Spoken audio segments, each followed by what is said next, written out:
Saludos, muy buenos días, República Dominicana. En este día viernes que termina la semana laboral. Es viernes 14 de junio y hace 65 años aquí en República Dominicana nosotros vivíamos una dictadura decadente, una dictadura sanguinaria, represiva al máximo por encima de lo que ocurría en muchos países de América Latina. Llevaba ya en ese momento 29 años entronizada en República Dominicana. Hubo muchos intentos fallidos por derrocarla, hubo muchos movimientos armados desde el exterior, hubo muchas expediciones, muchos héroes que no faltaron ante esa ignominia que sufría el pueblo dominicano.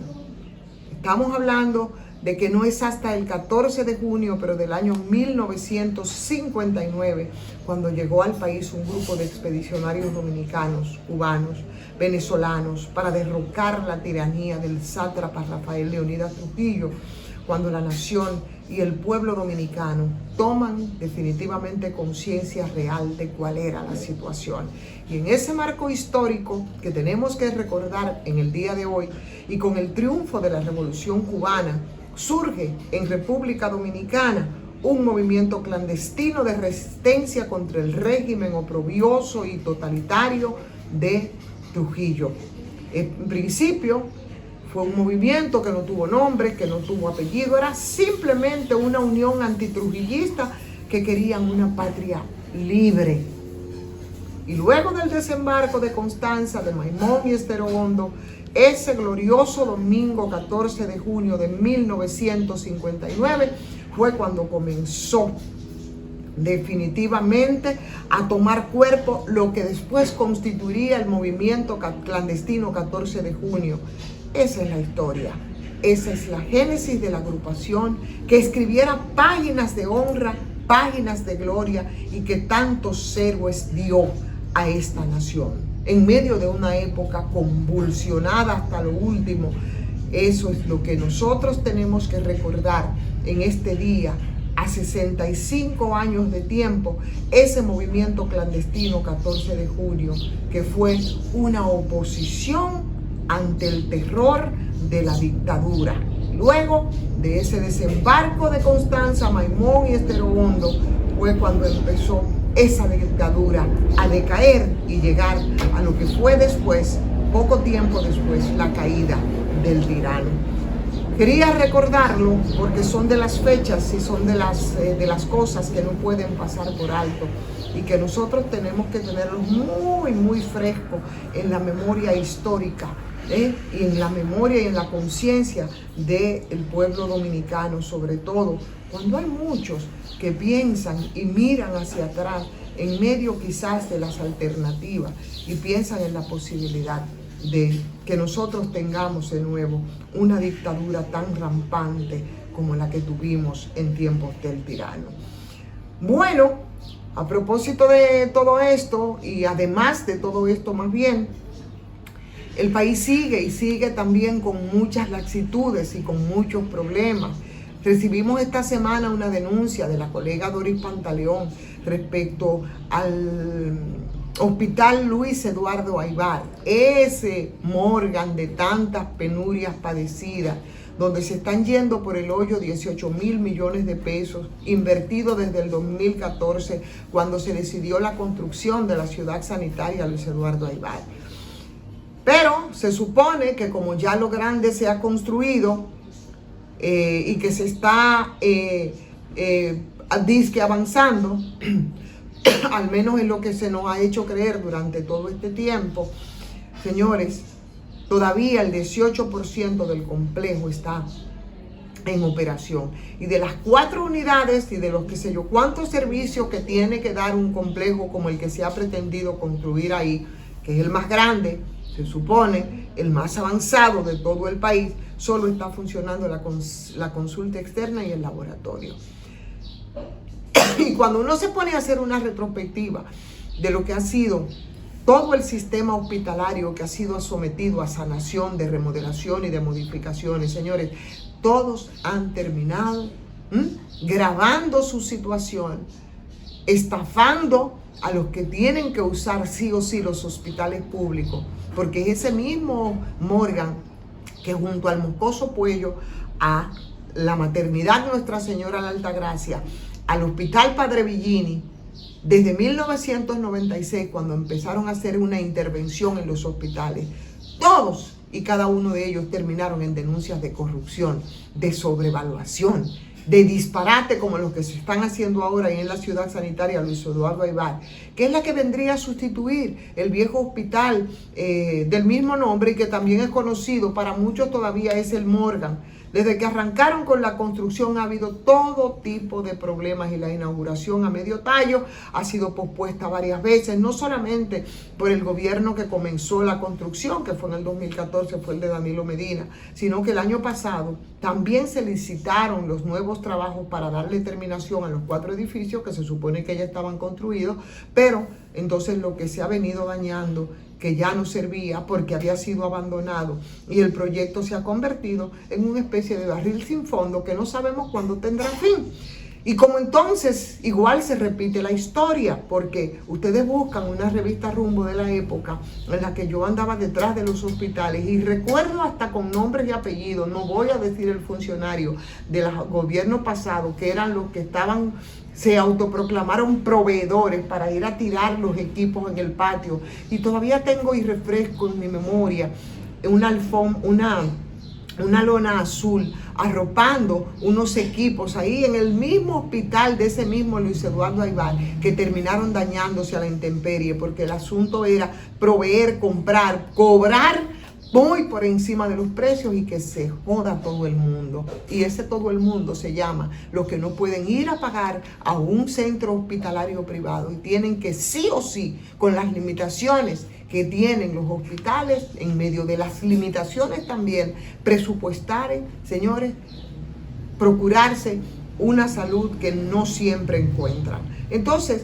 es la misma historia, es como una especie de déjà vu. Y si nosotros buscamos y replicamos todos los reportajes que se han hecho a lo largo de los últimos 30, 40 años en los hospitales, señores, nada más tenemos que actualizar cifras y cambiar fechas, porque es exactamente la misma historia que tenemos con los hospitales. Y a propósito de hospitales y de salud, bueno, señores, parece que nosotros tenemos serios temas de salud, y justamente ese hospital, el Morgan, era el único, yo creo que era de los pocos o el único que tenía una unidad de intervención en crisis para enfermos mentales.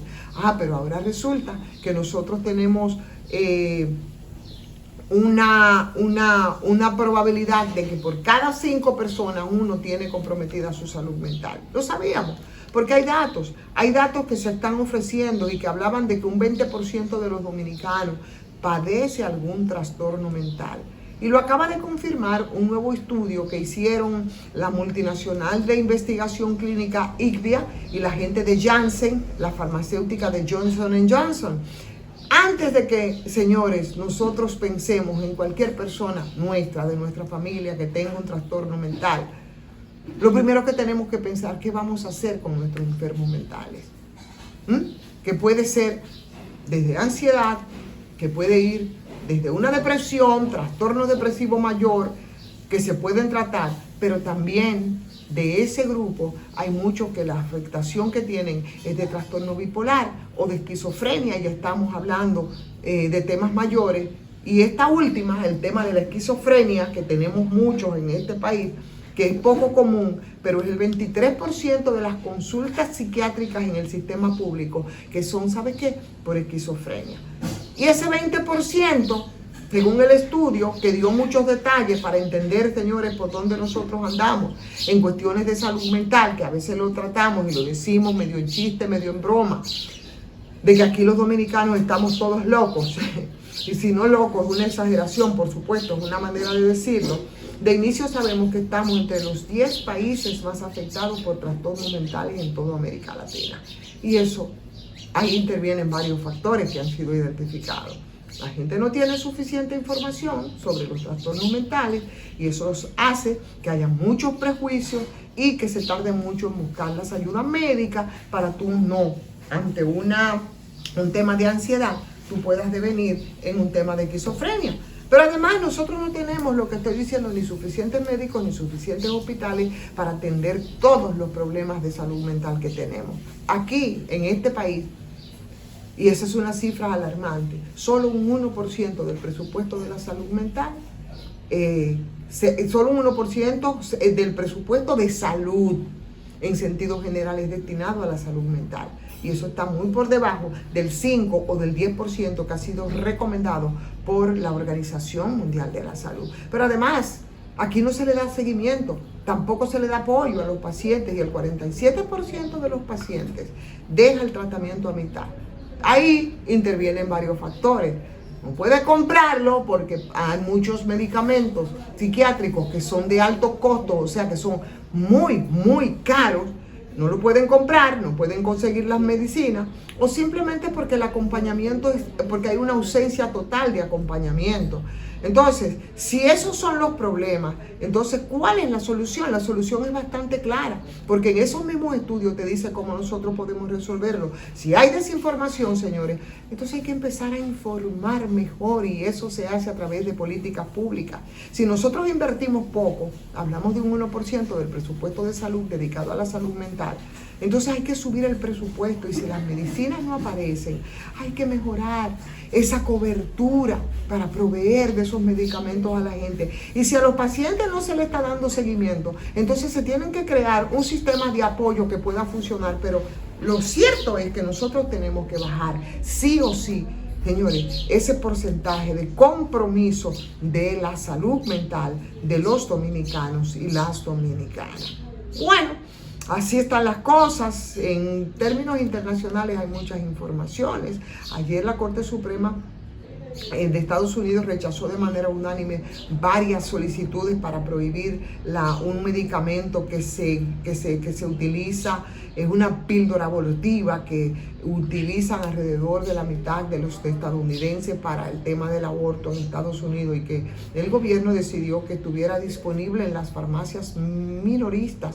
Por tanto, seguirá entonces ese medicamento asequible a las personas que quieran hacer este tipo de procedimientos. El resto del mundo, señores, nos cuenta que los países del G7, eso aglutina la mayoría, cerca del 46% de la economía a escala global. Estamos hablando de Alemania, de Canadá, de Estados Unidos, de Francia, Italia, Japón y del Reino Unido, que estuvieron reunidos en Italia. De ahí salieron con un acuerdo a propósito de la situación de la guerra que tiene Estados Unidos con Rusia en Ucrania. Y ahí entonces se acordaron prestarle 50.000 millones de euros a Ucrania. Lo único que esos fondos van a salir de los activos rusos que han sido congelados por sanciones. Así que ya usted puede imaginarse las reacciones inmediatas que en el caso del presidente ruso Putin, bueno, pues salió al frente. Y la locura de Milei, que logró de una vez por todas salirse con la suya, porque el Senado argentino aprobó el paquete de reformas económicas que fue conocido como Ley Base, y que provocó durante toda esta semana manifestaciones que fueron vilmente reprimidas por los militares argentinos. Algunas de las cosas que tiene esa ley, para que ustedes sepan de lo que se está hablando y hacia dónde se está enrumbando Argentina, señores, se le va a dar un poder extraordinario al presidente Milei, que yo le digo chivo sin ley, porque yo siento como que no sabe para dónde va. Se le va a dar un poder extraordinario por un año en áreas muy claves, como, imagínense ustedes, como la economía, como la energía, para poder tomar decisiones sin pasar por el Congreso. Díganme ustedes de qué estamos hablando. Pero además, beneficios en impuestos y aduanas a proyectos de inversión de más de 200 millones de dólares en áreas como energía, como el agro, como la minería. Y va a permitir incluso la venta de ciertas empresas del Estado y de la concesión privada de otras. O sea, es un monopolio lo que se va a hacer. Medidas además que procuran reformar el régimen laboral con incentivos a las empresas que regularicen a los trabajadores, eliminando las sanciones contra el trabajo informal. Discusión, aprobación que provocó, como les dije, fuertes y violentas protestas en Buenos Aires, y que yo no sé hasta dónde va a llegar la situación de ese país que parece que no encuentra cómo enrumbarse por el camino correcto. Y lo peor, que no es solo Argentina. En esa situación también hay muchos otros países de la región que siguen dando túmulos. obstáculos. Nosotros, mientras tanto, por el patio, seguimos aquí en un folclore extraordinario, hablando de reformas por aquí, reformas por allá, pero sobre todo en campaña política como si nada hubiese pasado y como si no hace apenas 3 semanas que aquí se celebraron elecciones. Con eso los dejo en este fin de semana, pidiéndoles que se cuiden porque sigue aumentando las cifras de personas afectadas por el COVID, el calor que nos sigue abatiendo de manera terrible y bueno, frente a eso no nos queda más que acogernos a las precauciones y a las medidas que nos dicen los expertos para poder lidiar con esto. Yo les recomiendo de manera personal, tomen mucha agua, exprímanle un limón, agüita fría, que eso les va a ayudar a mermar. En definitiva, tomar mucho líquido, usar ropita lo más ligero posible y como ahora tenemos el boom de los ejercicios, no exponernos al sol de entre 11 y 4 de la tarde. Agradecer como siempre a la Farmacia GBC con su 20% de descuento en todas sus sucursales Farmacia GBC. Agradecer a ustedes también que le den like a esta y a todas las transmisiones que hacemos para posicionarnos mejor en este canal de YouTube. Pedirles que se suscriban también a patreon.com/soyivonferreras. Un abrazo y nos reencontramos el próximo lunes.